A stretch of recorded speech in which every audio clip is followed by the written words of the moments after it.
का मौका दिया। इन्हीं शब्दों के साथ जय हिंद, जय भारत। माननीय रेल मंत्री जी।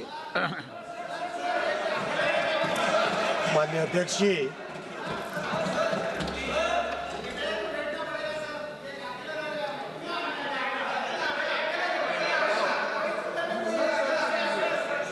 माननीय अध्यक्ष जी, रेलवे की डिमांड फॉर ग्रांट्स पर बहुत ही सार्थक चर्चा हुई। कल से करीब 200 मान्यवर सांसदों ने इस चर्चा में भाग लिया। मैं सबसे पहले आपको धन्यवाद देना चाहूंगा माननीय अध्यक्ष। 210 से ज़्यादा 210 से ज़्यादा मान्यवर सांसदों ने इस चर्चा में भाग लिया। इसके लिए मैं सबसे पहले आपको धन्यवाद देना चाहूँगा माननीय अध्यक्ष जी। आपने एक ऐसा ऐतिहासिक काम किया है जो लोकतंत्र की परंपरा में एक मील का पत्थर साबित होगा। आपने लोकतंत्र को मजबूत किया है और सभी मान्यवर सांसद जो कि एक मान्यवर सांसद 15 लाख से लेकर 35 लाख भारत के नागरिकों को रिप्रेजेंट करते हैं, उन सभी मान्यवर सांसदों को मैं धन्यवाद देना चाहूँगा कि आपने सबने अपने अपने क्षेत्र की बात को रखा और एक सार्थक चर्चा में भाग लिया। आज की इस चर्चा का मुख्य बिंदु ये रहा जो कल से कई मान्यवर सांसदों ने अपने अपने क्षेत्र में जो काम हुआ है उसके बारे में चर्चा की। माननीय प्रधानमंत्री जी को धन्यवाद दिया और जो काम और चाहते हैं उसकी उन्होंने डिमांड की। अच्छे लोकतंत्र में और एक अच्छी परफॉर्मिंग सरकार है जहां पे माननीय प्रधानमंत्री जी ने राजनीति को एक नया मोड़ दिया है, एक नया रूप दिया है। पॉलिटिक्स ऑफ परफॉर्मेंस पे लेके आए हैं, पॉलिटिक्स ऑफ वोट बैंक से हटाकर पॉलिटिक्स ऑफ परफॉर्मेंस पे लेके आए।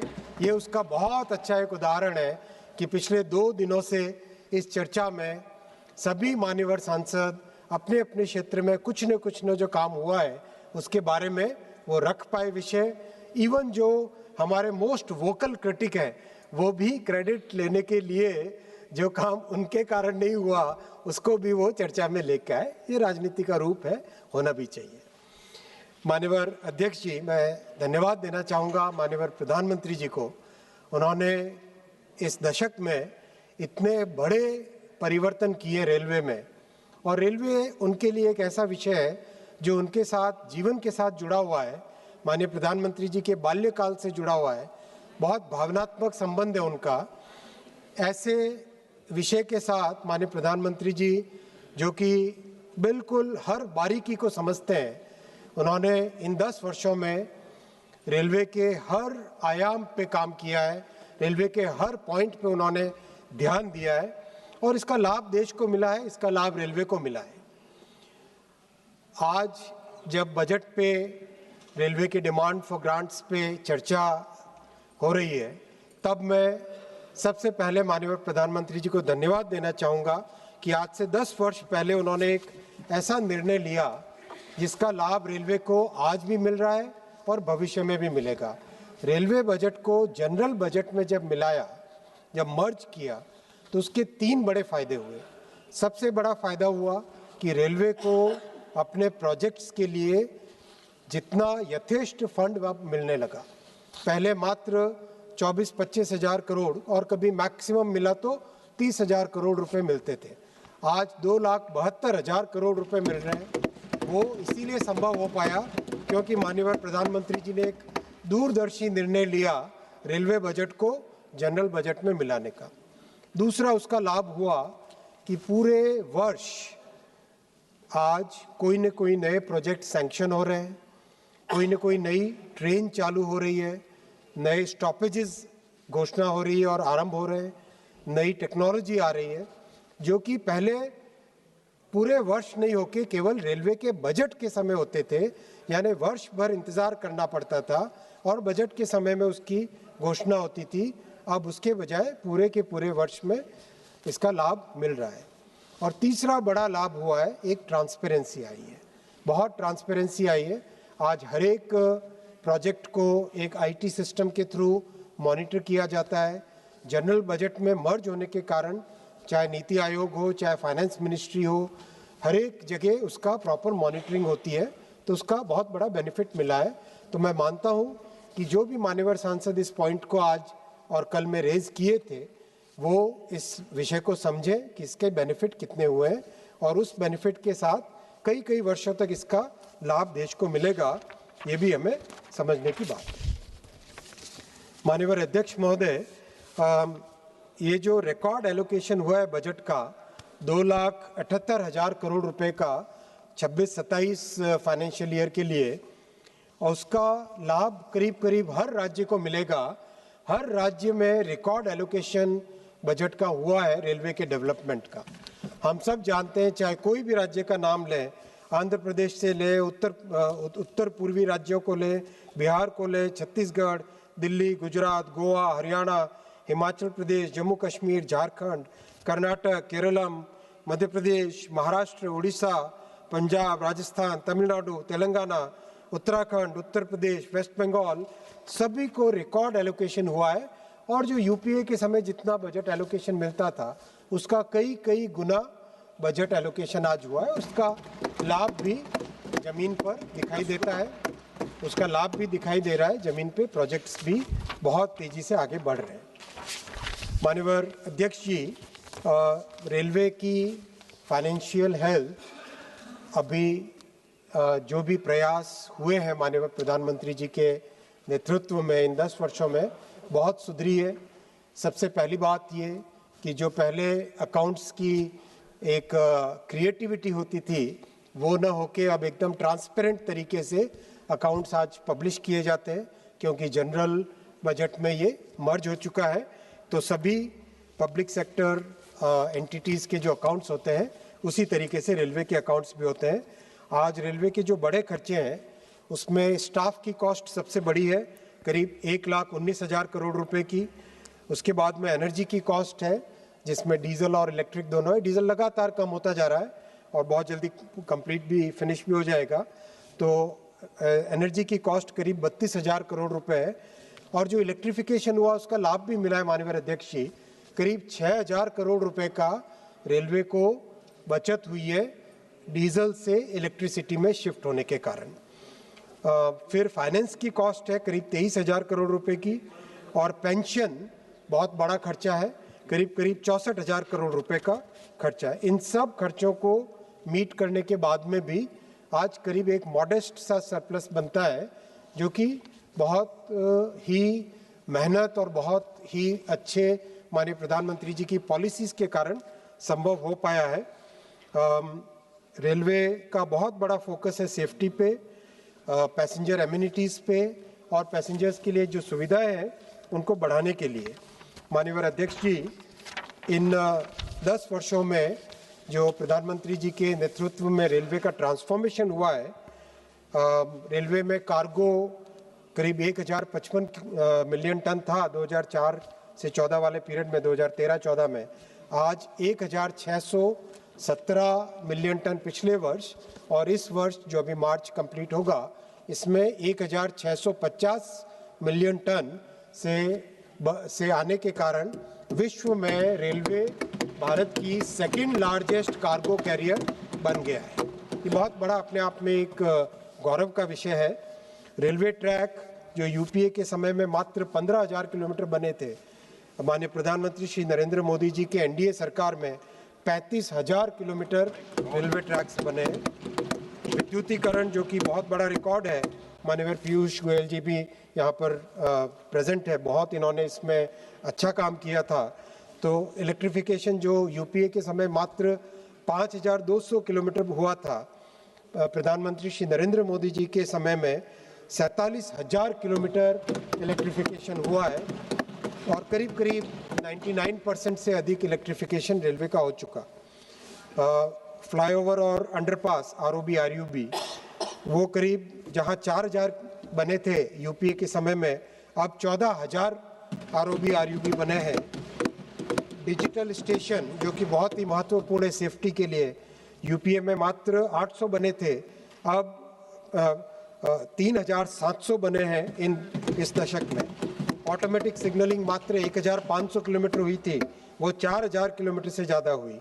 एलएचबी कोचेज़ जो कि सेफ कोचेज़ हैं, मात्र 2,300 ऐड हुए थे यूपीए के समय में 48,000 LHB कोचेज ऐड हुए इन 10 वर्षों।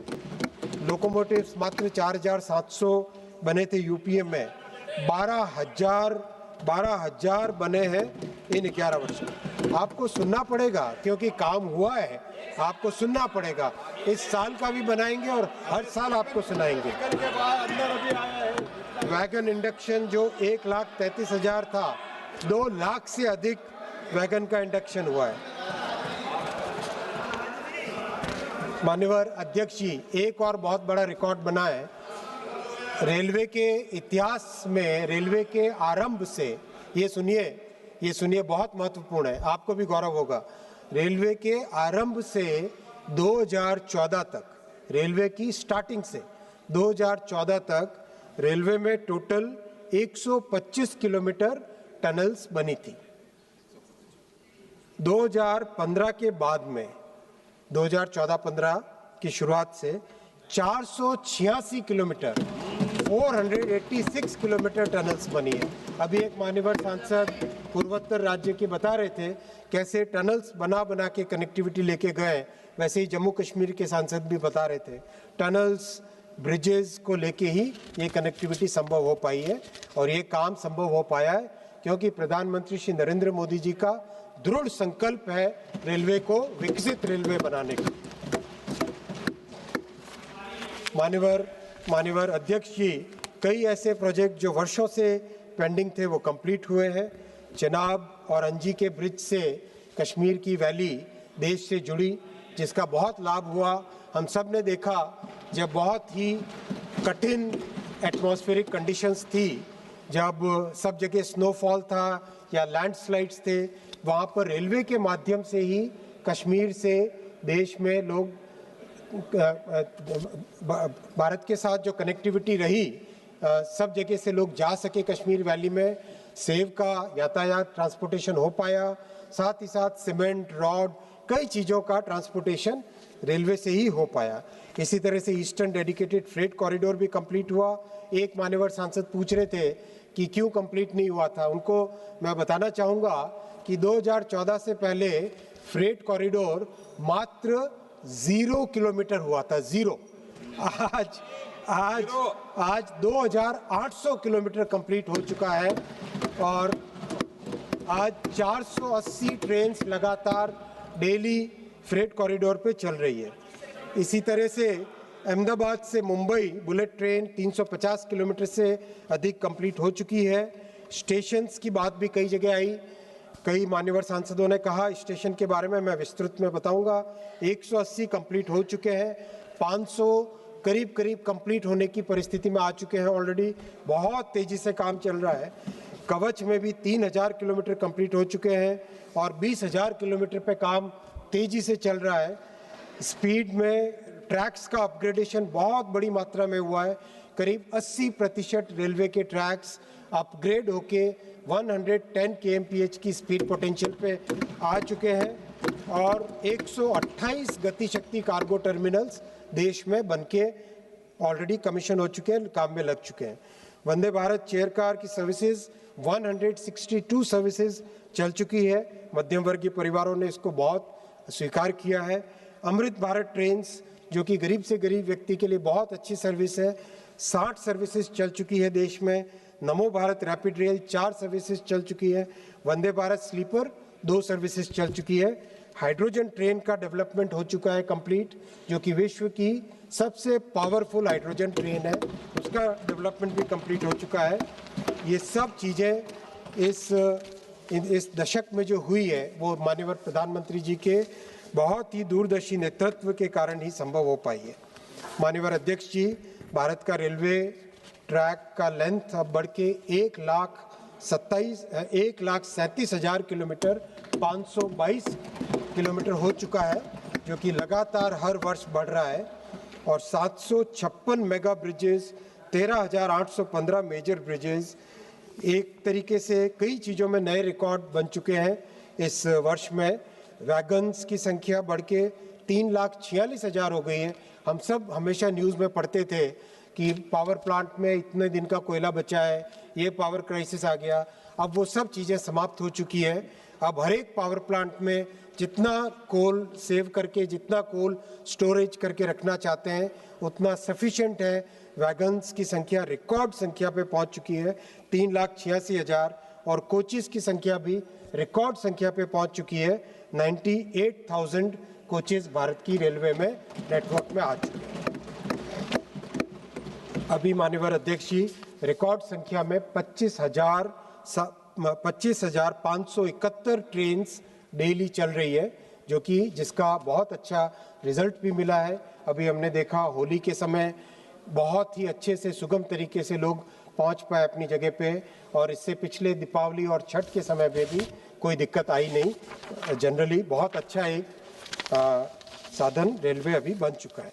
माननीय अध्यक्ष जी सेफ्टी पे भी बहुत अधिक फोकस है, और सेफ्टी के जो चारों मेजर कंट्रीब्यूटर्स हैं, ट्रैक्स का मेंटेनेंस, लोकोमोटिव्स, वैगन्स और कोचेस का मेंटेनेंस, जो ट्रेनिंग की प्रैक्टिसेस और नई टेक्नोलॉजी लाना, इन चारों पे लगातार फोकस देके एकदम मेटिकुलस प्लानिंग करके हर एक इंसिडेंट के रूट कॉज में जाकर उसको अगर टेक्नोलॉजी से सॉल्व करना है, ट्रेनिंग से सॉल्व करना है या प्रोसेस को चेंज करके सॉल्व करना है, इसमें से कोई भी इन तीनों तरीकों से सॉल्व करके आज माननीय अध्यक्ष जी एक्सीडेंट्स में करीब 90% कमी आ चुकी है। लेकिन इससे भी ज़्यादा प्रयास और करने हैं, और ये प्रयास लगातार चलते रहेंगे, जिससे कि सेफ्टी में विश्व के सभी विकसित देशों के समकक्ष भारत भी खड़ा हो सके। वैसा प्रयास लगातार चलता रहेगा।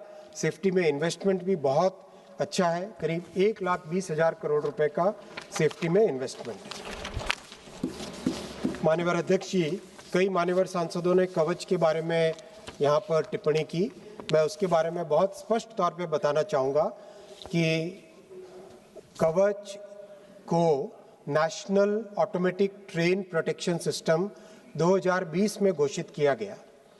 इससे पहले कि अगर हमें जानना ज़रूरी है, क्योंकि जब यूपीए की सरकार थी, तब यूपीए की सरकार के समय एक एसीडी के नाम से टेक्नोलॉजी लाई गई थी, ऑटोमेटिक कोलिजन डिवाइस के नाम से एक टेक्नोलॉजी लेके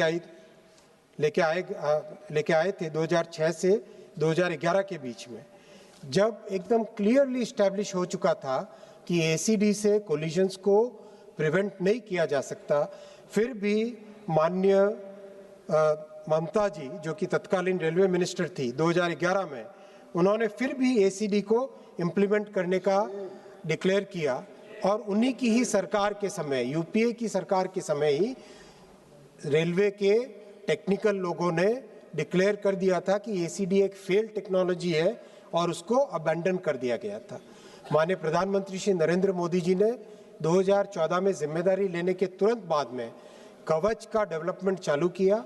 2016 में पहला पायलट हुआ, 2020 में उसको नेशनल एटीपी डिक्लेयर किया, और 2020 से 2024 के बीच में जितनी भारत की सभी विषम परिस्थितियां हैं, विभिन्न परिस्थितियां हैं, उन सब को ध्यान में लेते हुए कवच का डेवलपमेंट कंप्लीट हुआ।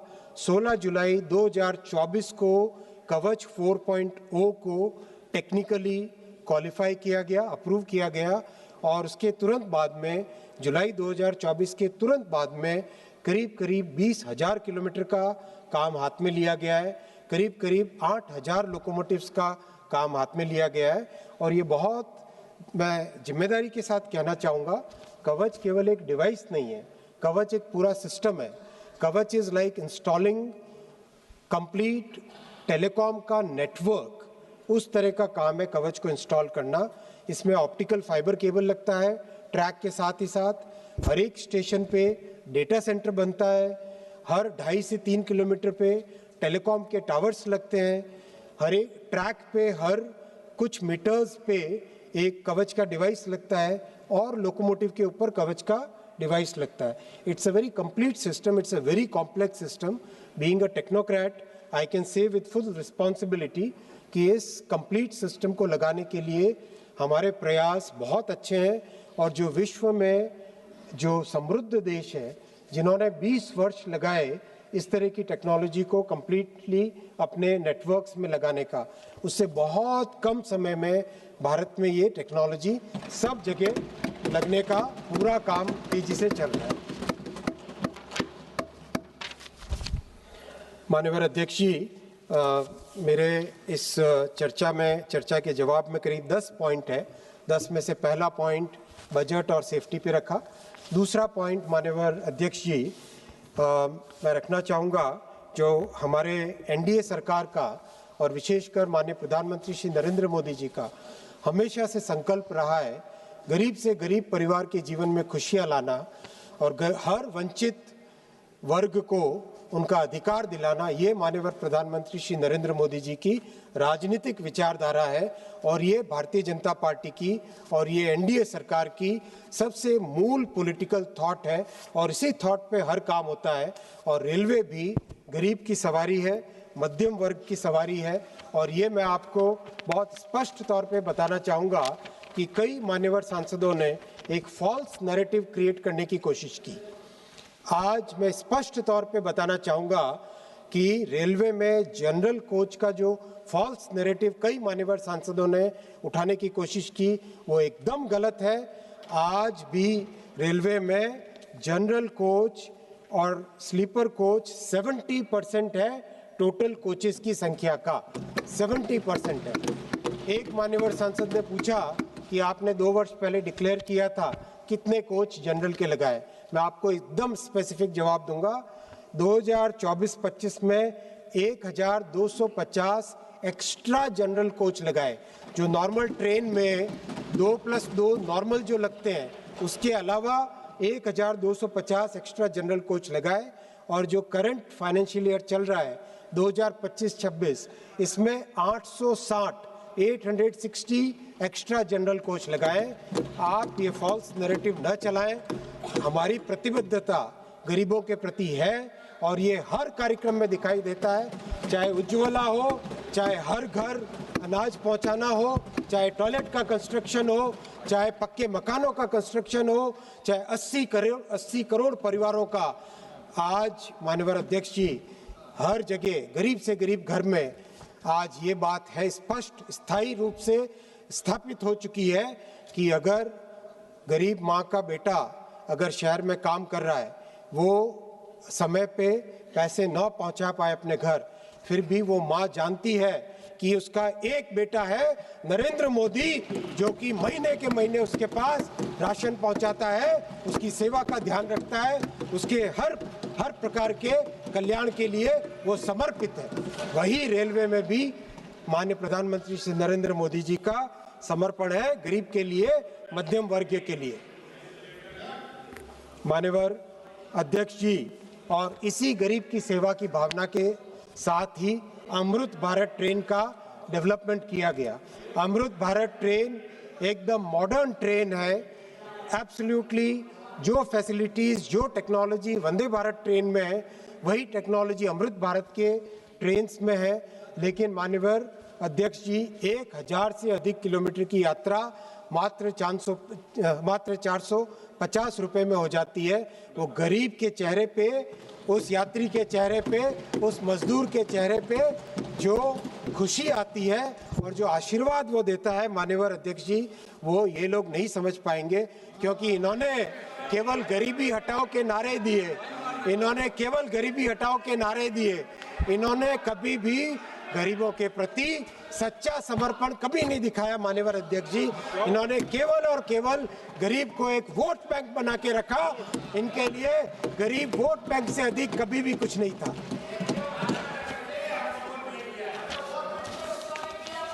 मान्यवर अध्यक्ष जी, इसके साथ ही साथ आज मैं आपके सामने ये भी रखना चाहूँगा, आपके समक्ष ये भी रखना चाहूँगा कि अभी 60 सर्विसेज जो अमृत भारत की चल रही है, उसके साथ ही साथ 133 अमृत भारत ट्रेन्स का मैन्युफैक्चरिंग ऑलरेडी चल रहा है, जो देश के हर गरीब परिवार के लिए बहुत बड़ा वरदान साबित होगा।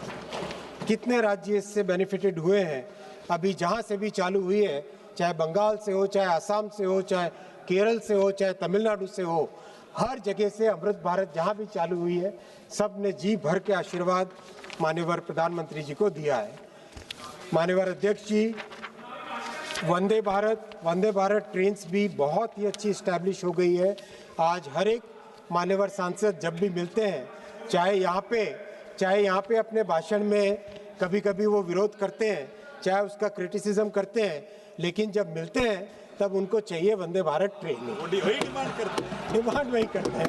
तो कभी कथनी एक और करनी एक, तो क्या करें। लेकिन वो कहते हैं ना, एक वो शेर है ना कि वो कत्ल भी करे तो चर्चा नहीं होती, हम आप भी भरे तो हो जाते हैं बदनाम। माननीय अध्यक्ष जी, ये विपक्ष का ऐसा ही रवैया है। अच्छा है, ऐसा ही रवैया हमेशा बना रहे और अपने स्थान पे कायम रहे तो अच्छा है। माननीय अध्यक्ष जी, साथ ही साथ वंदे भारत स्लीपर भी स्टार्ट हो गई है, और जो अभी तक जितना फीडबैक आया है, पहली ट्रेन हावड़ा से असम के बीच में, गुवाहाटी के बीच में चली है। मैं डेली उसका फीडबैक लेता हूं पैसेंजर्स से। माननीय अध्यक्ष जी, बहुत ही सेटिस्फेक्शन के साथ कहना चाहूँगा कि उस ट्रेन की टेक्नोलॉजी तो हम सब ने देखी होगी। जब हमने टेस्टिंग के दौरान 3 ग्लास पानी के रखे और उसके ऊपर 1 ग्लास और पानी का रखा, और गाड़ी 180 की स्पीड पे दौड़ रही थी, 3 ग्लास पानी के, उसके ऊपर 1 और ग्लास पानी का, लेकिन ना तो पानी हिलता है न ग्लास गिरती है, ट्रेन 180 की स्पीड से दौड़ती है। ये एक मान्यवर सांसद जो आज अभी नहीं है यहाँ पर, टीएमसी के मान्यवर सांसद कह रहे थे ना कि जापान में जब जाते हैं पानी का ग्लास हिलता नहीं है। वो शायद भारत में ट्रैवल नहीं करते ट्रेन से, इसीलिए उनको पता नहीं है। लेकिन अगर वो भारत में भी ट्रैवल करते, वो वैसे एलिटिस्ट हैं, लेकिन वो अपने आप को राजनीति करने के लिए गरीबों की बात करते हैं, है उनका एलिटिस्ट रूप ही है केवल।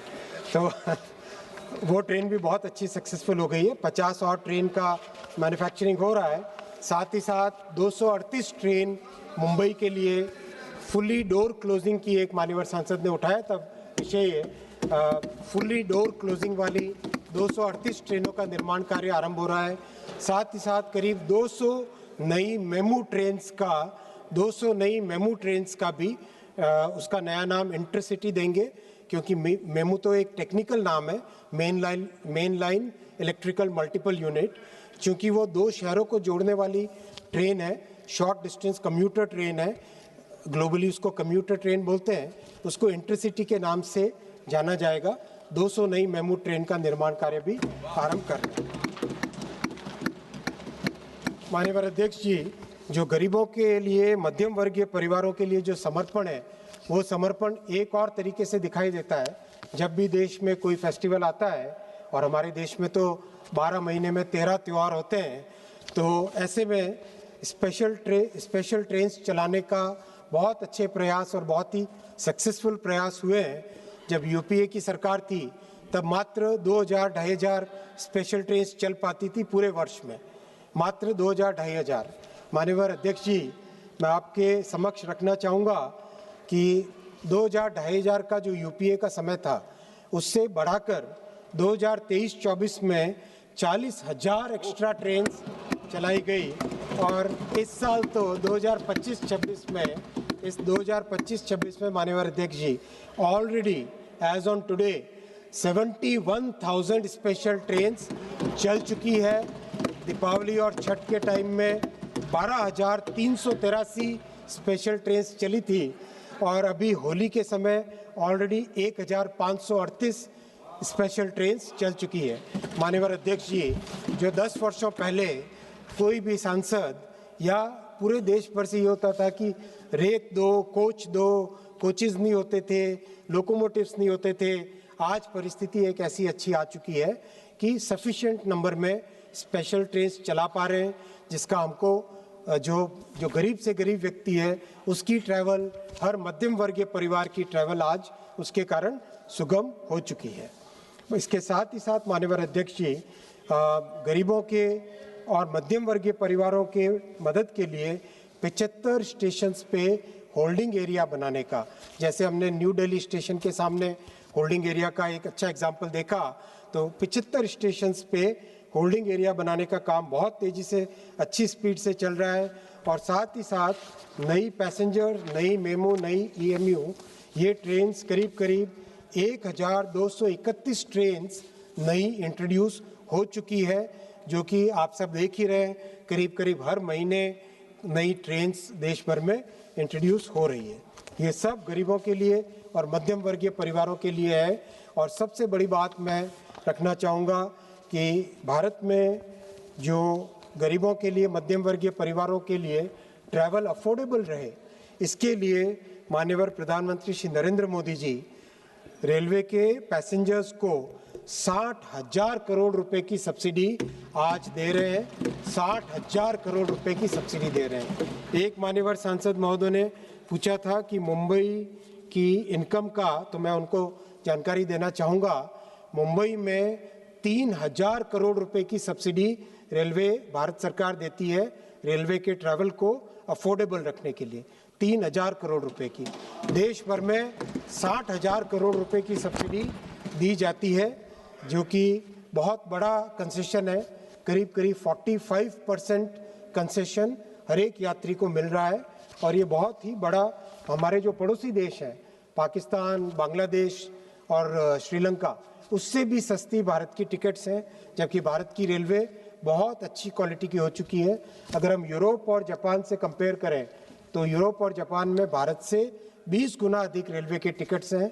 और आज जो भारत की वंदे भारत ट्रेन्स हैं, अमृत भारत ट्रेन्स हैं, और उसकी स्पीड भी वो कंपेरेबल है यूरोप से, और इस तरह से, और अब आने वाले समय में जापान से भी बुलेट ट्रेन की कंपेरेबल हो जाएगी। तो माननीय अध्यक्ष जी, ये दूसरा विषय था कि रेलवे गरीब की सवारी है, मध्यम वर्ग की सवारी है और गरीबों के लिए समर्पित है, मध्यम वर्गों के लिए समर्पित है। माननीय अध्यक्ष जी, मैं तीसरे विषय पे आऊँगा। आज कई मान्यवर सांसदों ने रेलवे में नौकरी का विषय उठाया। मैं बताना चाहूँगा कि इन 10 वर्षों में 5 लाख नौकरियां दी है। प्रधानमंत्री श्री नरेंद्र मोदी जी ने रेलवे में 5 लाख नौकरियां दी है। और अभी 1,43,000 नौकरियां अभी दी जा रही है माननीय अध्यक्ष जी।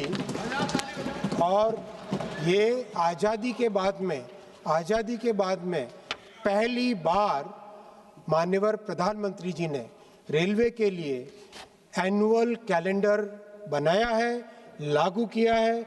2024 के जनवरी के महीने से और 2024 और 2025 और 2025 के जनवरी के महीने से 2025-2026 दोनों वर्षों में एकदम मेटिकुलसली जो प्रधानमंत्री जी ने एनुअल कैलेंडर लागू किया था उसका पालन हो रहा है।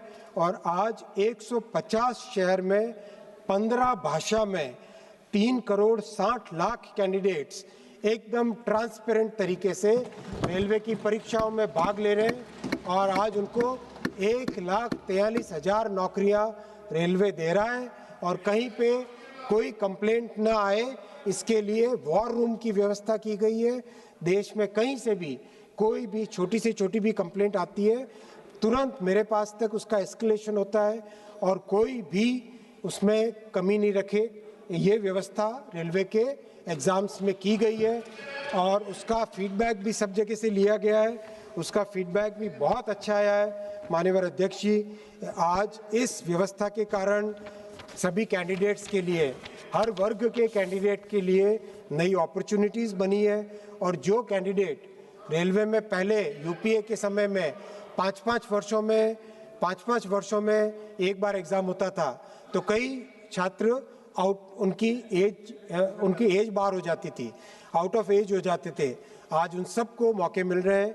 उनके लिए फास्ट रिक्रूटमेंट प्रोसेस है, ट्रेनिंग का फास्ट प्रोसेस हो गया है, अपॉइंटमेंट का प्रोसेस फास्ट हो गया है और एग्ज़ाम की एक सर्टेनिटी हो गई है। माननीय अध्यक्ष जी, इसका हमारे युवाओं को बहुत लाभ मिल रहा है और ये पक्की नौकरी, बहुत इसका लाभ मिल रहा है। माननीय अध्यक्ष जी, मैं आप चौथे विषय पे आऊँगा, टेक्नोलॉजी पे और मेक इन इंडिया। माननीय मंत्री जी, मोदी सरकार में सब काम पक्के हो रहे हैं, टेंशन क्यों ले रहा चंद्रशेखर? माननीय सदस्य पीछे तक आवाज क्लियर आ रही है? आ रही है ना? ठीक। डायरेक्ट माननीय अध्यक्ष जी, नहीं, माननीय अध्यक्ष जी, आ रहा है? ठीक है। चेक। पीछे ओके। माननीय अध्यक्ष जी, आरंभ करो। माननीय अध्यक्ष जी, मैं चौथे विषय पर आऊँगा, टेक्नोलॉजी और मेक इन इंडिया पे। टेक्नोलॉजी और मेक इन इंडिया का बहुत अच्छा प्रभाव है। रेलवे में करीब करीब हर डिपार्टमेंट में, चाहे ऑपरेशंस हो, चाहे मेंटेनेंस हो, चाहे ट्रैक हो, चाहे प्रोडक्शन हो, चाहे स्टेशन हो, सब में टेक्नोलॉजी का भरपूर उपयोग किया जा रहा है। स्टार्टअप्स को जोड़ा जा रहा है और इसके कई उदाहरण हैं। मैं एकदम संक्षिप्त में दो उदाहरण आपके सामने रखूंगा। एक उदाहरण, क्योंकि कई मान्यवर सांसदों ने इसका वर्णन किया था, रेल वन ऐप पिछले साल जुलाई में लॉन्च की गई थी और जुलाई से लेके अब तक करीब 2.5 करोड़ यात्रियों ने रेल वन ऐप का डाउनलोड करके उसका उपयोग करना चालू किया है और करीब करीब daily 9.5 lakh tickets rail one app से हो रहे हैं।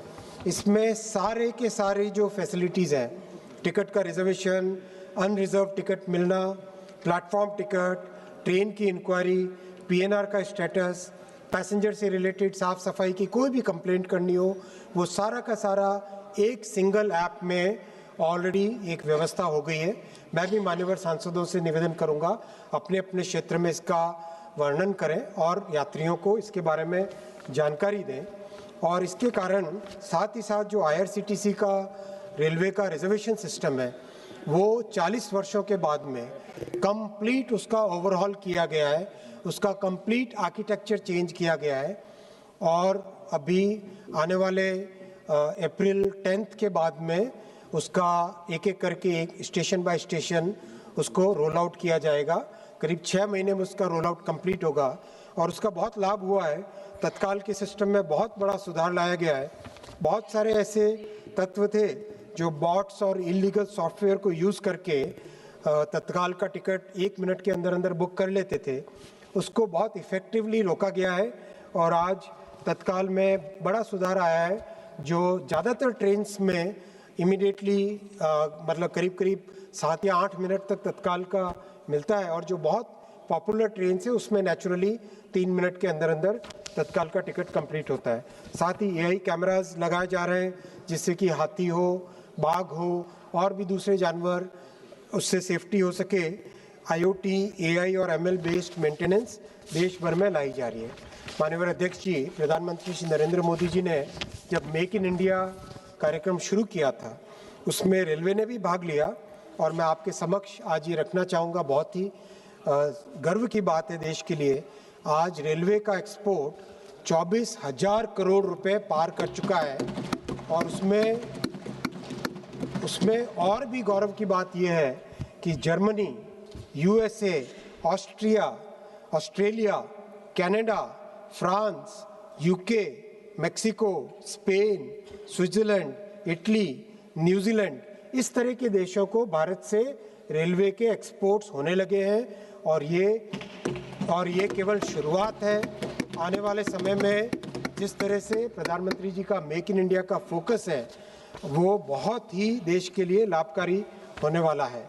माननीय अध्यक्ष जी, मैं 5वें विषय पे आऊँगा, स्टेशन के बारे में।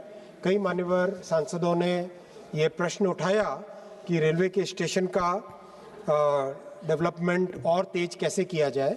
मैं धन्यवाद देना चाहूँगा आपके सुझावों के लिए, लेकिन मैं ये भी बताना चाहूँगा कि विश्व में इतना बड़ा रेलवे का नव निर्माण का कार्य आज तक कहीं पर नहीं हुआ है और ये प्रधानमंत्री जी का ही दूरदर्शी नेतृत्व है कि 1300 स्टेशन के नव निर्माण का काम उन्होंने हाथ में लिया है। 180 स्टेशन बन चुके हैं, कंप्लीट हो चुके हैं। करीब 500 स्टेशन ऐसे हैं जो कंप्लीशन के स्टेज पे आ चुके हैं और बहुत तेज़ी से काम चल रहा है। माननीय अध्यक्ष जी, सभी मान्यवर सांसद बहुत ही सम्मानित हैं, बहुत अच्छे विद्वान हैं। सभी समझते हैं कि रेलवे में ऑपरेशन जब यानी ट्रेन चल रही है, जब ट्रैफिक चल रहा होता है, उस टाइम में सेफ्टी का बहुत ध्यान रखना होता है। विश्व में बाकी जो देश हैं वहाँ पर जब भी रेलवे के स्टेशन का पुनर्निर्माण का काम हाथ में लेते हैं तो ट्रैफिक को एकदम बंद कर देते हैं। कई ऐसे एग्जाम्पल्स हैं जिसमें 8-8 वर्षों तक रेलवे स्टेशन को बंद रखा गया जब उसका पुनर्निर्माण किया गया। ये 1300 स्टेशंस की रीडेवलपमेंट का काम टोटल 6 वर्षों का है। इसमें 2 वर्ष करीब 2.5 वर्ष हुए हैं अभी तक, और इसमें बहुत तेज़ी से काम चल रहा है। सेफ्टी का ध्यान रखा जा रहा है, बहुत प्राइमरी फोकस है सेफ्टी का ध्यान रखा जाए ताकि किसी भी पैसेंजर को या किसी को भी आने जाने वाले व्यक्ति को इसमें कोई हानि न हो। ये सब ध्यान रखते हुए काम किया जा रहा है और इसमें बहुत ही अच्छी प्रोग्रेस है। एक माननीय सांसद ने प्रयागराज की बात कही, उन्होंने कहा कि कई प्रधानमंत्री आए। मैं उनको पूछना चाहूँगा कि अगर इतने प्रधानमंत्री आए तो क्यों किसी प्रधानमंत्री ने, कांग्रेस के किसी प्रधानमंत्री ने प्रयागराज स्टेशन का नवनिर्माण करने का काम हाथ में नहीं लिया? क्या उनके पास कोई जवाब है? ये प्रधानमंत्री श्री नरेंद्र मोदी जी ने ही ये काम हाथ में लिया, ऐसा क्यों? हमारे टीएमसी के सांसद महोदय अभी सब जा चुके हैं, उनको जवाब सुनने का तो हिम्मत भी नहीं है, क्योंकि उन्हें क्या मतलब है डेवलपमेंट से, वो तो विकास के विरोधी हैं। वो तो एक ऐसी पार्टी है जो बंगाल के विरोध में और पब्लिक के विरोध में और विकास के विरोध में उनकी सारी राजनीति रहती है। मैं भी उनको भी बताना चाहूँगा कि बंगाल में करीब 40 स्टेशन हैं जो कंप्लीशन के लेवल पे आ चुके हैं।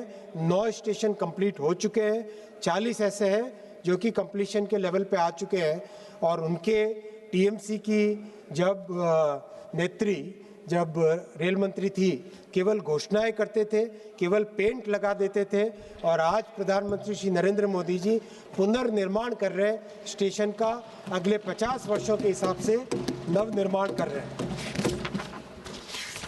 माननीय अध्यक्ष जी, साथ ही साथ स्टेशंस का एक और बहुत बड़ा काम हाथ में लिया है। 48 सिटीज़ ऐसी हैं जहाँ पे बहुत डिमांड रहती है, वहाँ पर कैपेसिटी बढ़ाने का काम हाथ में लिया है। और इसमें एडिशनल प्लेटफॉर्म्स बनाना, स्टेबलिंग लाइंस बनाना, पिट लाइन बनाना, नए कोचिंग टर्मिनल्स बनाना और कई तरह का इंफ्रास्ट्रक्चर का काम हाथ में लिया है, जिसका रिजल्ट आने वाले वर्षों में बहुत अच्छा दिखाई देगा। और इसका प्रयास भी बहुत अच्छा है। मैं डिटेल में सारा एक्सप्लेन न करने के बजाय, अगर आपकी अनुमति हो तो ये सारे विषय मैं टेबल पे रखूंगा, जिससे कि रिकॉर्ड में रहे किस तरह से मुंबई, पुणे और कई राज्यों में, कई देशों में, कई शहरों में इसका काम तेज़ी से चल रहा है। माननीय अध्यक्ष जी, ये इतने बड़े बड़े काम जब माननीय प्रधानमंत्री जी ने हाथ में लिए हैं और काम इतने तेज़ी से चल रहे हैं, फिर भी माननीय सांसदों का स्वाभाविक है, उनका ये रहेगा कि और तेज करिए काम। लेकिन मैं इतना ही कहना चाहूँगा, जैसा किसी एक शायर ने कहा है, जब से मैं चला मेरी मंजिल पर नज़र है, जब से मैं चला मेरी मंजिल पर नज़र है, इन आँखों ने कभी मील का पत्थर नहीं देखा।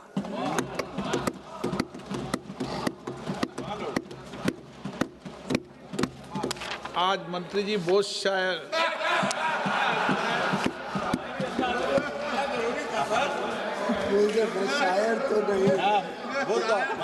तो नहीं, मैं तो मात्र एक टेक्नोक्रेट हूँ माननीय अध्यक्ष जी। शायरी तो ये सदन ने सिखा दी।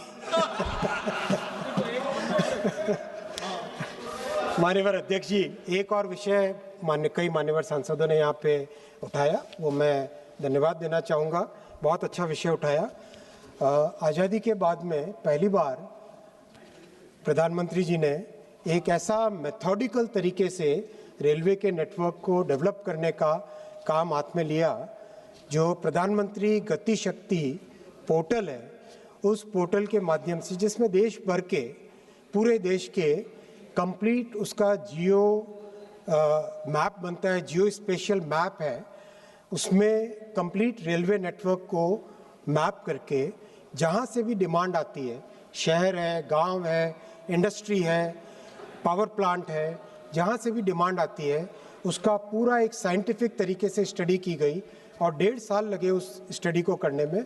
उसको करने के बाद में बहुत सारे नए प्रोजेक्ट्स आइडेंटिफाई किए गए और उन प्रोजेक्ट्स में से लगातार कैबिनेट में अप्रूवल के लिए जा रहे हैं, जिससे कि देश में आने वाले 20-30 वर्षों के लिए अच्छी फाउंडेशन बन जाएगी और आने वाले 50 वर्षों के लिए उसका बेनिफिट मिलता रहेगा।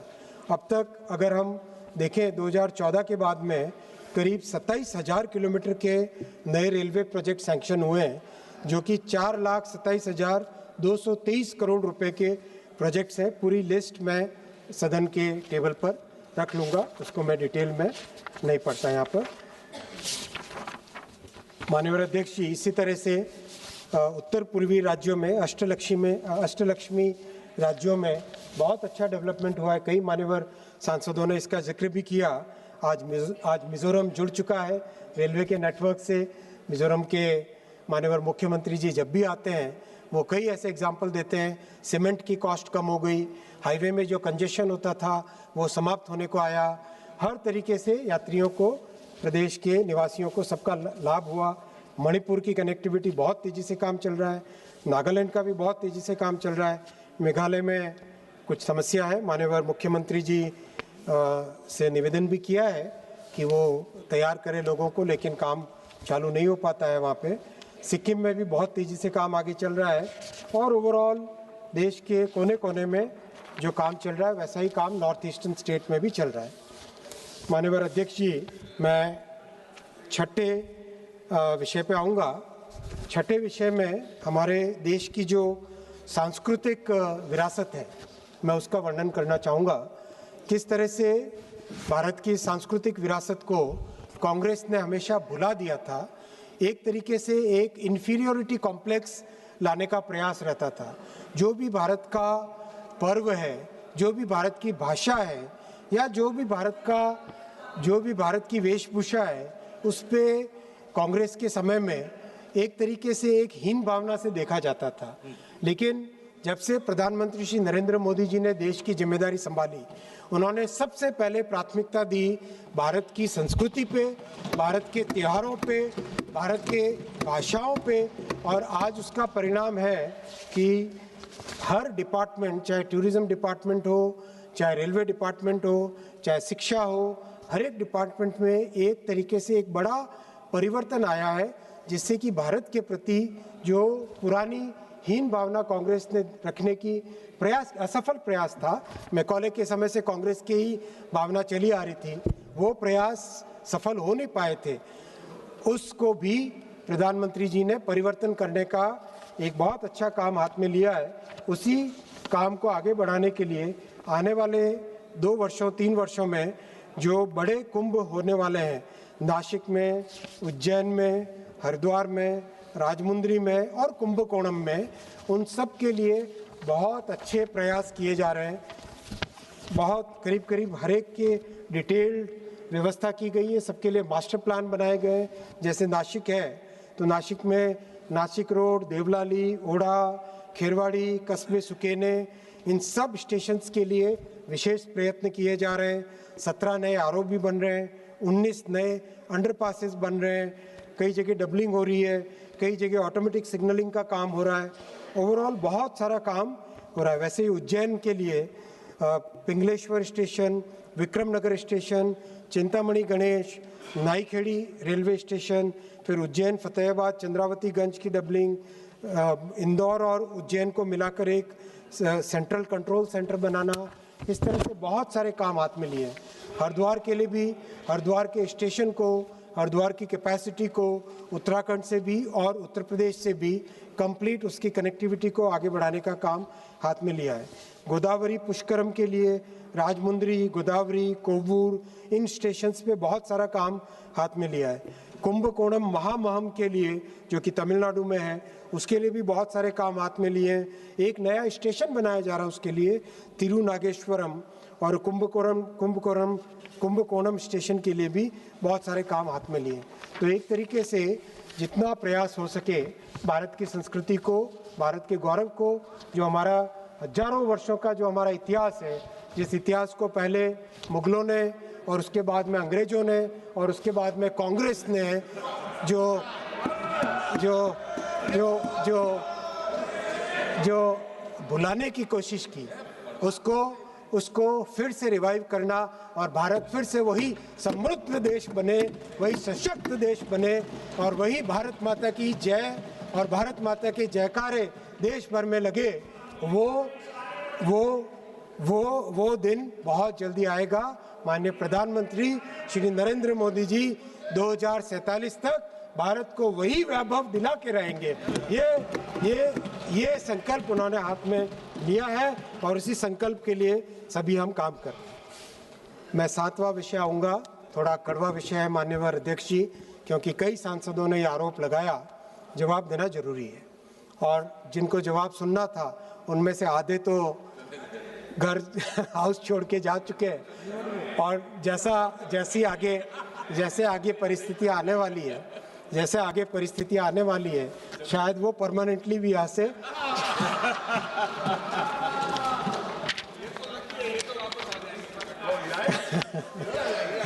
माननीय अध्यक्ष जी, केरल के माननीय सांसदों ने विषय उठाया कि केरल में डेवलपमेंट क्यों नहीं हो रहा है।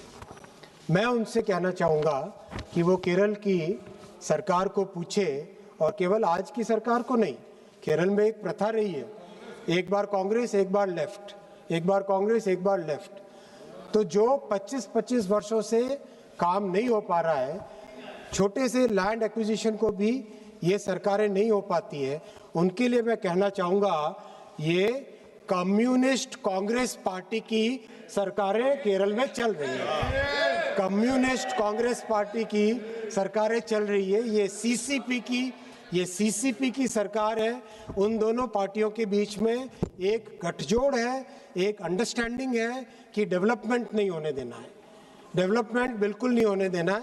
और मैं आंकड़ों के साथ कहूँगा, हमको 476 हेक्टेयर लैंड चाहिए, बहुत ज़्यादा लैंड नहीं है, 476 हेक्टेयर लैंड चाहिए रेलवे के प्रोजेक्ट्स के लिए।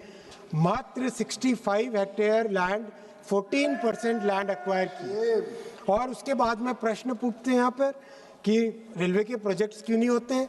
भाई, रेलवे के प्रोजेक्ट्स करने के लिए हमारा फेडरल स्ट्रक्चर है, संविधान है, संविधान के तहत जमीन, land is a state subject, so you have to provide the land, you have to help the central government in acquiring land, then only the railway projects can be taken forward.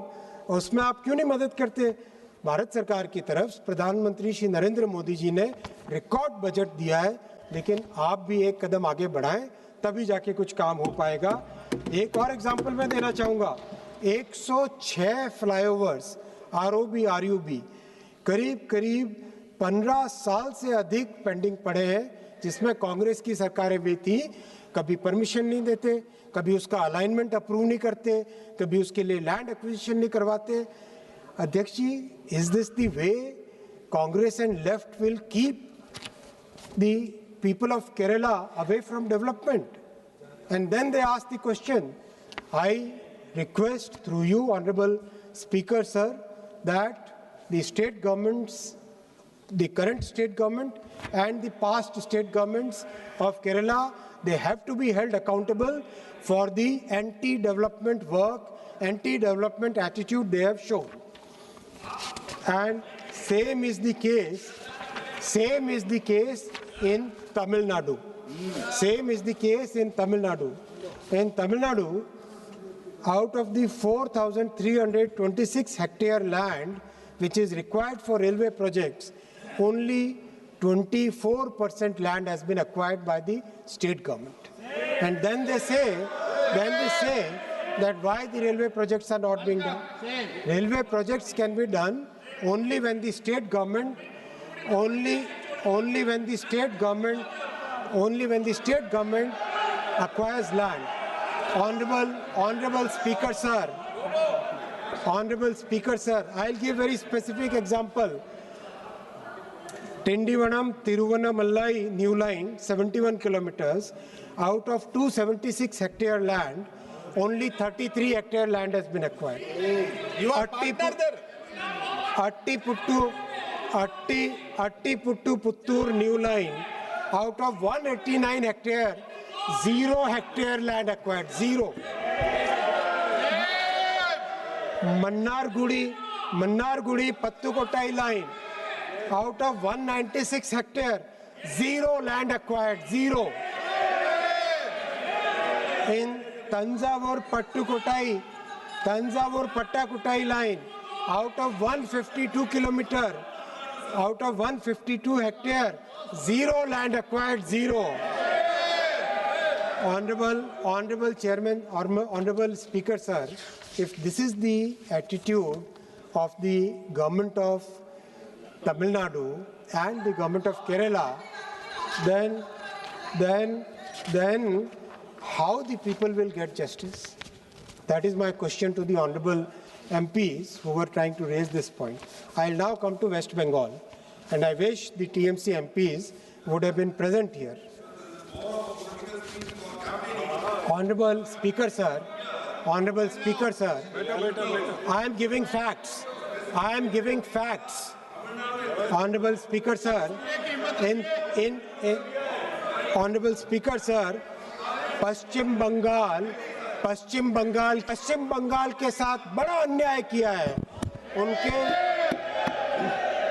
पश्चिम बंगाल में 60 ऐसे project है railway के, जो पश्चिम बंगाल की सरकार ने, विकास विरोधी सरकार ने उसको रोक के रखा है, उसको आगे नहीं आने देते, उसके लिए जमीन नहीं रहने देते, और वो घुसपैठियों के लिए मदद करते हैं, तुम घुसपैठियों के लिए मदद करते हैं। माननीय अध्यक्ष जी, मैं आपको स्पेसिफिक एग्जांपल दूंगा। एक मान्यवर सांसद जो अभी उपस्थित नहीं है, सौगतदा, उन्होंने कहा कि कोलकाता की मेट्रो का डेवलपमेंट क्यों नहीं हुआ। मैं उनको बताना चाहूंगा, 40 साल में 1972 से लेकर 2014 तक मात्र 28 किलोमीटर का काम किया तत्कालीन सभी सरकारों ने मिलकर। यह प्रधानमंत्री श्री नरेंद्र मोदी जी है जिन्होंने इन 11 वर्षों में 45 किलोमीटर का काम किया है कोलकाता की मेट्रो का, और उससे ज्यादा काम हो सकता था, लेकिन बेलघट्टा से एयरपोर्ट के सेक्शन पे चिंगड़ी घट्टा में 12 महीने हो गए, पूरा उसका डाइवर्जन रोड बनी हुई है। कलकत्ता की सरकार, वेस्ट बंगाल की विकास विरोधी सरकार उसके लिए परमिशन नहीं देती।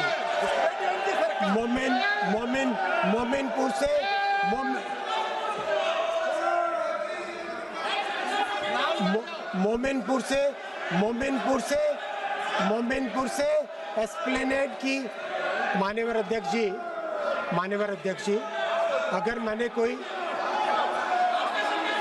माननीय अध्यक्ष जी इसी टीएमसी की माननीय अध्यक्ष जी रिपोर्ट से निकाल दिया है, माननीय मंत्री जी को भी आग्रह कर दिया है। माननीय अध्यक्ष जी रिपोर्ट से निकाल दिया, अगर माननीय मंत्री जी अगर मैंने कोई माननीय अध्यक्ष जी मैंने अगर कोई असंसदीय शब्द इस्तेमाल किया है तो कृपया उसे एक्सपंज कीजिएगा।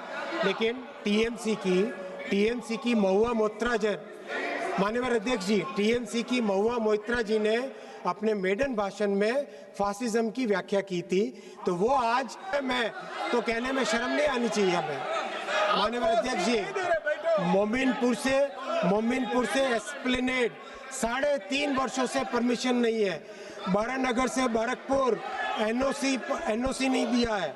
न्यू बरकपुर से बारासात लैंड एक्विजिशन नहीं किया है।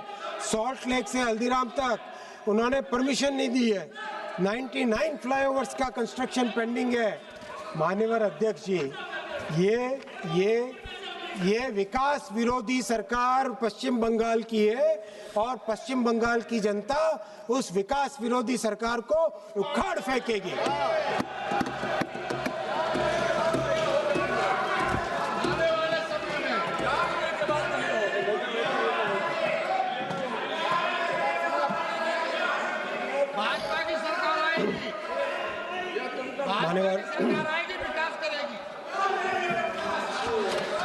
मान्यवर, मैं 8वें विषय पे आता हूँ।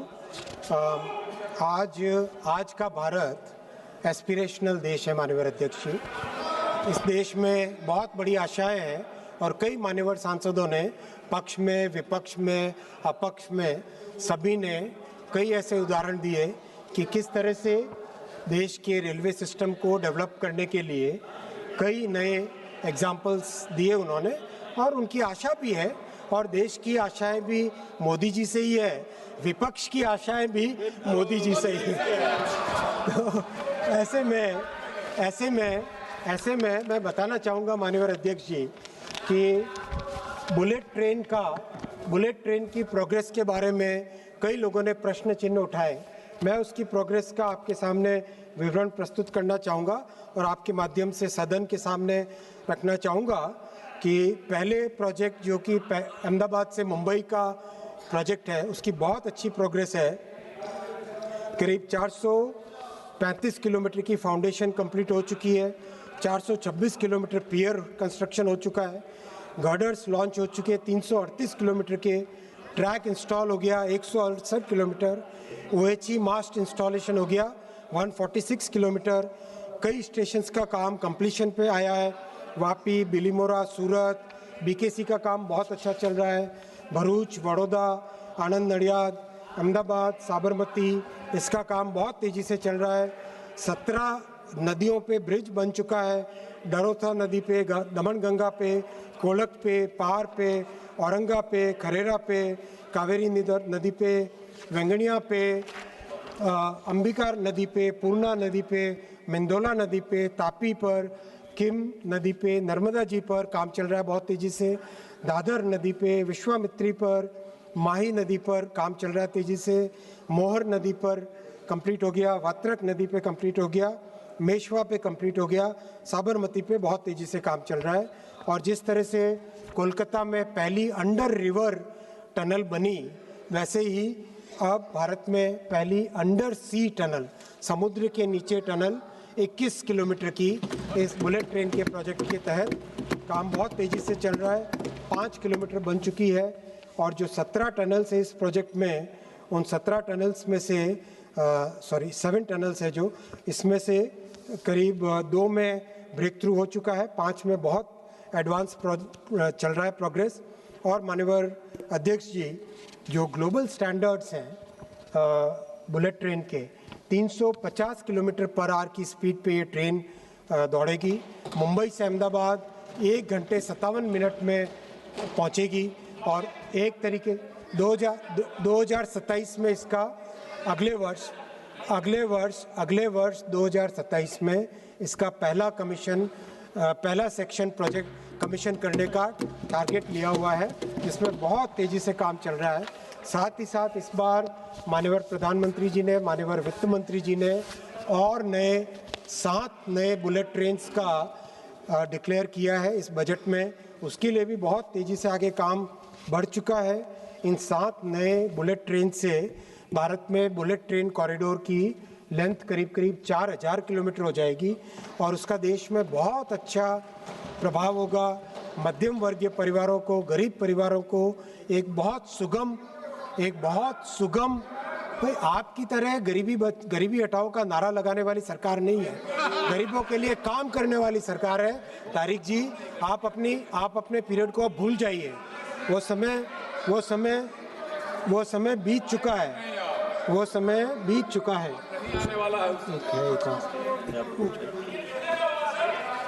एक सेकंड, चलो, वो समय बीत चुका है।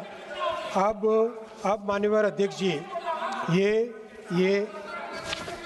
ये जो कुछ लोगों ने ये नैरेटिव करने की कोशिश की कि बुलेट ट्रेन की कॉस्ट कितनी है, तो मैं बताना चाहूँगा बुलेट ट्रेन का ग्लोबल स्टैंडर्ड है 400 करोड़ रुपीस पर किलोमीटर, जो कि RRTS का और मेट्रो का भी करीब उतना ही आता है, 300 to 400 करोड़ रुपीस पर किलोमीटर। और भारत की जो बुलेट ट्रेन बन रही है वो भी उसी बेंचमार्क पे है, बल्कि उस बेंचमार्क में जबकि पहली बार ये प्रोजेक्ट बन रहा है तो भी इतना अच्छा इसमें ध्यान रखा गया है कॉस्ट पे कि पहले ही प्रोजेक्ट में ग्लोबल बेंचमार्क को अचीव कर रहे हैं। और जो नए प्रोजेक्ट होंगे उसमें दिल्ली से वाराणसी 3.5 घंटे में पहुंच जाएंगे। दिल्ली से वाराणसी 3.5 घंटे में पहुंच जाएंगे। दिल्ली से लखनऊ 2 घंटे में पहुंच जाएंगे। दिल्ली से लखनऊ 2 घंटे में पहुंच जाएंगे। वाराणसी से, अरे भाई 2 मिनट सुन लो, मैं आपका भी बता रहा हूँ, आपका भी बता रहा हूँ। वाराणसी से पटना 1 घंटे से कम समय में पहुंच जाएंगे। अध्यक्ष जी, मुंबई और पुणे प्रैक्टिकली दोनों मर्ज हो जाएंगे। 48 मिनट्स में मुंबई से पुणे की जर्नी होगी। 48 मिनट्स में मुंबई से पुणे। पुणे से हैदराबाद, माननीय अध्यक्ष जी, पुणे से मोदी जी की सरकार ही करेगी, आप वहीं बैठे रहोगे और हम लोग काम करते जाएंगे। आप चिंता मत करना, मोदी जी की सरकार ही ये सब काम करके देगी। माननीय अध्यक्ष जी, पुणे से हैदराबाद 2 घंटे की जर्नी रहेगी। पुणे से हैदराबाद 2 घंटे की, हैदराबाद से बेंगलुरु 2.5 घंटे की जर्नी हो जाएगी। और हैदराबाद से चेन्नई वाया अमरावती 3.5 घंटे की जर्नी हो जाएगी। और अध्यक्ष जी, अरे भाई हम ही करेंगे, हम ही करेंगे, आप नहीं करोगे, हम ही करेंगे। माननीय अध्यक्ष जी,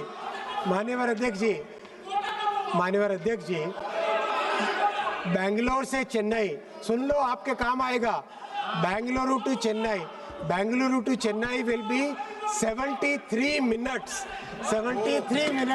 Bengaluru to Chennai, and this is the vision of Honorable Prime Minister Shri Narendra Modi ji, which could not be achieved in 70 years, that our Prime Minister is working on, so that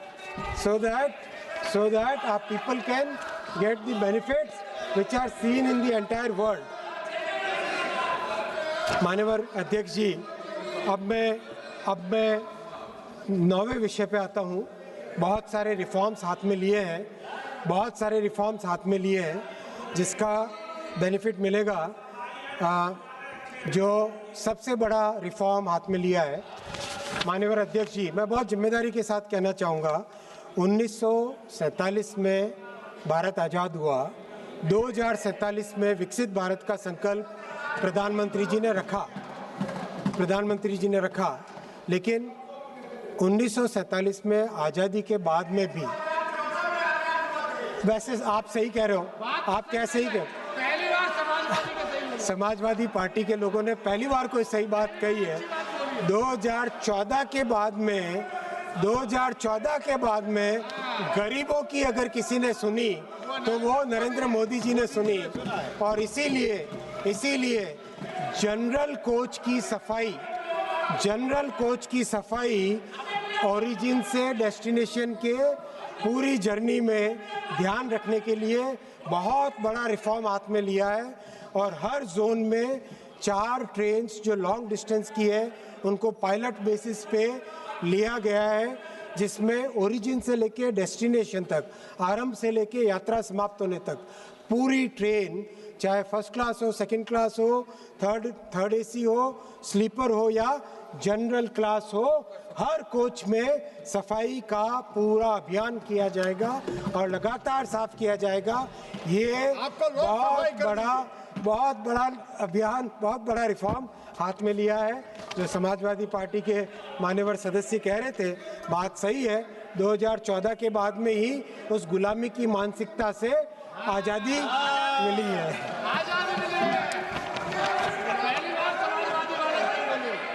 और आपका सफाई हो जाएगा, फिर से आपका सफाई हो जाएगा। माननीय अध्यक्ष जी, मैं अंतिम विषय पे आता हूँ। 10 माननीय, मैंने अटल जी के साथ काम किया है, मैं जानता हूँ उन्होंने देश के कितने बड़े परिवर्तन किए थे। माननीय अध्यक्ष जी, मैं अब अंतिम विषय पे आऊँगा, बॉर्डर एरिया के इंफ्रास्ट्रक्चर पे। कांग्रेस के डिफेंस मिनिस्टर प्रसिद्ध हैं, जिन्होंने कहा था कि ऐसे रक्षा मंत्री थे विभूति, जिन्होंने कि ये कहा था कि बॉर्डर एरिया में कोई इंफ्रास्ट्रक्चर नहीं बनाना चाहिए, क्योंकि चीन के लोग उसके उपयोग करके आ जाएंगे। ये कांग्रेस की सोच थी।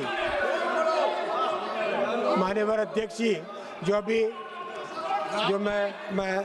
मैं धन्यवाद देना चाहूँगा समाजवादी पार्टी के मान्यवर सांसद का, जिन्होंने कहा कि 2014 से भारत को उस गुलामी की मानसिकता से आज़ादी मिली। सही कहा इन्होंने। तो समाजवादी पार्टी की इसी बात का मैं समर्थन करता हूँ। ये इसीलिए माननीय अध्यक्ष जी, आज बॉर्डर एरिया में बहुत सारा रेलवे का काम तेजी से चल रहा है। हम सब ने देखा किस तरह से माननीय प्रधानमंत्री जी ने दुनिया भर में गौरव बढ़ाया भारत का, जब चेनाब के पुल पर भारत का तिरंगा लेकर वो चले, वो गौरवमयी क्षण इतिहास में दर्ज हो गया। और जब देश का जब कश्मीर की घाटी को भारत के रेलवे नेटवर्क से जोड़ा, वैसा ही एक बॉर्डर एरिया को रेलवे नेटवर्क के साथ जोड़ने का काम तेजी से चल रहा है। कई प्रोजेक्ट हाथ में लिए हैं, जैसे बारामूला से उरी बिल्कुल बॉर्डर तक पहुंचाने के लिए वो काम हाथ में लिया, उसकी डीपीआर बनी है। फिर काजीगुंड से बडगांव, इसका डबलिंग का काम हाथ में लिया है। फिर जम्मू राजौरी पूंछ से बारामूला तक का ये काम भी, इसका सर्वे काम चालू हुआ है। साथ ही साथ में आसाम में लंका से सिलचर न्यू लाइन का डीपीआर बन रहा है। डेकर गांव से न्यू सिलघट न्यू लाइन का काम डीपीआर बन चुकी है। अबतौरी से डेकर गांव न्यू लाइन, इसका डीपीआर बन चुकी है। सलोना टू खुमताई न्यू लाइन का डीपीआर का काम चल रहा है। न्यू जलपाईगुड़ी से Kamakhya 3rd and 4th line, उसका काम का सर्वे चल रहा है। फिर भूटान के साथ कनेक्टिविटी के दोनों प्रोजेक्ट सैंक्शन हो गए। फिर शिवोक से रैंगपो का काम बहुत तेज़ी से चल रहा है। फिर मिज़ोरम की कनेक्टिविटी कंप्लीट हुई। मणिपुर का काम तेज़ी से चल रहा है। नागालैंड का काम तेज़ी से चल रहा है। फिर भूटान की कनेक्टिविटी के बारे में बताया मैंने।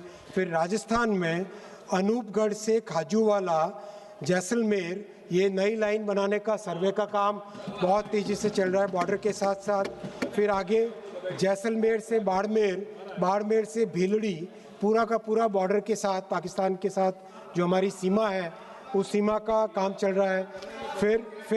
फिर पंजाब, अरे भाई बैठो ना, फिर पंजाब और हिमाचल प्रदेश में भी नए प्रोजेक्ट हाथ में लिए। फिरोजपुर पट्टी की नई लाइन का काम चल रहा है। फिर गनौली से बद्दी, आप भी ताली बजा लो, आपके काम आएगी। गनौली से बद्दी का काम भी चल रहा है। फिर बेरी से मनाली से लेह का न्यू लाइन का डीपीआर भी बन रहा है।